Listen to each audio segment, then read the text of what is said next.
just arrived here in Milwaukee, really anticipating the event that we're going to have, and my friend just texted and said, "Are you watching TV?" And I was like, "No, I'm walking around checking out the convention." And I don't know, when she said what she said to me, that he's been assaulted or hurt or shot or something, my heart dropped. My heart dropped. This is going to be an exciting week. We have so much going in the right direction for our country. What's going on in America right now is obviously very sad. Obviously, they're trying to do something to take Donald Trump down, but the people will prevail. Justice will be served, and Trump will be back in 2024. I mean, it makes you sick, really. It gives you the political discourse, and it's always been bad. But for that, and I think so much of it is just hype. Right, Susan, coming to you, the Secret Service has now said that the shooter fired multiple shots from an elevated position outside the venue where Trump's rally was taking place. Tell us more. Yeah, that's right. And they also said that it was the Secret Service that was basically responsible for neutralizing the shooter. I apologize if I'm just my head is down. I want to make sure that we have all the facts straight. So as you mentioned, yes, multiple shots were fired towards the stage by a shooter at this rally. This is according to the Secret Service. Unfortunately, one spectator was dead. Two are critically injured. Now we know that their situation is critical. Also, the agency said that the shooter fired from an elevated position outside the rally venue. So it seems that it was a firearm that either was sort of a sniper or an arm like that. Agents, quote, neutralized the shooter, who is now dead. The agency repeated that the former president is safe and is being evaluated at a medical facility. Right, Susan. We also have our guest, Mr. Spencer Cretchley, back on the show with us. Hi, sir. We were just talking about your reactions on such a heinous attack on a former U.S. president at a campaign rally. My question to you is, how does this matter politically, and your assessment of this assassination attempt, which just comes few months before the U.S. presidential polls? It's just utterly terrible. It's terrible for all Americans and terrible for people around the world. First of all, of course, because any violent attack on any person is utterly immoral and utterly awful. And political violence ends up affecting everybody, because a violent attack on a political figure is a violent attack on democracy. Democracy, at its absolute foundations, is the alternative to violence. Throughout most of history, human beings have resolved their conflicts with violence, often the most horrible violence. And we've seen it in every part of the world across time until we came up with democracy. And if nothing else, democracy rescues us from the otherwise endless cycle of violence. So I'm very glad to see that there is universal condemnation of this attack instantaneously in the United States from all directions. And I think that's exactly the right response, and that is certainly my response. Right. Mr. Cretchley, you speak of violence, and we witnessed this violence at a campaign rally. Can one anticipate that campaign rallies in the U.S. are likely to become more polarized?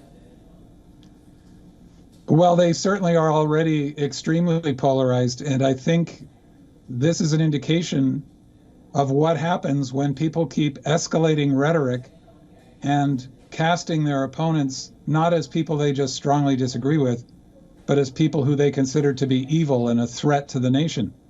And that's true in the United States, and it's true in countries around the world where we see it happening, including in many democracies where people, in my view, are playing with fire when they indulge in this kind of rhetoric, and they risk squandering the precious gift of democracy, which was handed down to us by previous generations, including people who in many cases had to risk their lives in order to give us that gift. And when we see people inciting nationalistic hatred against their enemies, or racial hatred or religious hatred against other people, that's where this leads. So certainly in the United States, it's an even more serious problem than it is in many other countries, because the country is so heavily armed.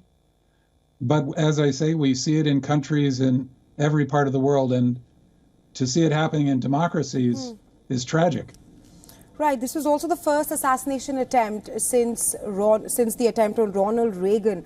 My question to you is that Trump also came out with a statement saying that it's incredible that such an attack can take place in our country. Talk to us more about how this attack on a former U.S. president took place in Pennsylvania, which is also a swing state, and what kind of an impact will it have on the gun laws?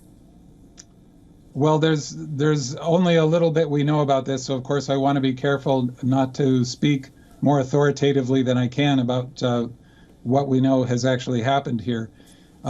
It may be the first assassination attempt we know of against a president since President Reagan was shot, or a former president in this case.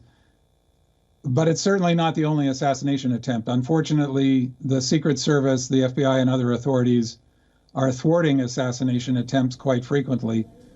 The security around a president and the security around a leading presidential candidate is incredible.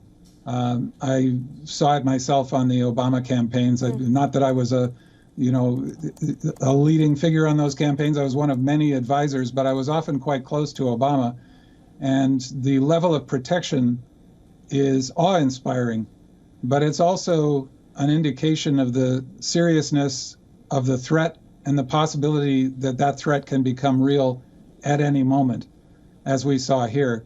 In terms of its impact on gun legislation, unfortunately, I would expect that we will see more of the same, like we have seen when innocent children are slaughtered by armed gunmen. And the gun laws hardly change, although, luckily President Biden was able to make some progress in improving gun regulation in the United States.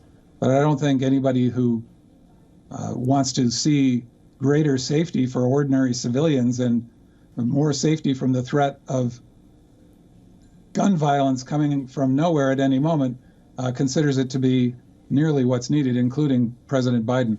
So I would expect, unfortunately, what we will see is some people will be calling for regulation to try to reduce gun violence, including, in my view, regulation that's been shown clearly to work without infringing people's rights. But other people will say this is a reason that more people should be armed. They'll be making the argument that if the people attending that rally had been allowed to bring their guns in, which they're not allowed to do, they all could have, somehow turned and fired at this attacker, when, of course, I think what would be more likely is there'd be many more innocent people accidentally killed. Right, Mr. Creshley. Thank you so much for joining us on the show with your insights on this. And well, for all those tuning into WION World is One, this is WION's continuous coverage on the assassination attempt of the former U.S. President Donald Trump. And the latest, what we have is that the White House officials have described shock among administrations. It's just really horrible. And U.S. President Joe Biden has also made an address from the White House shortly after the incident. Take a listen. His doctors, apparently he's doing well. I have tried to get a hold of Donald. He's with his doctors. Apparently he's doing well. I plan on talking to them shortly, I hope, when I get back to the telephone. Look, there's no place in America for this kind of violence. It's sick. It's sick. It's one of the reasons why we have to unite this country. We cannot allow for this to be happening. We cannot be like this. We cannot condone this. And so I want to thank the Secret Service and all the agencies, including the state agencies, that have been engaged in making sure that people, and we have more detail to come relative to other people maybe injured in the audience.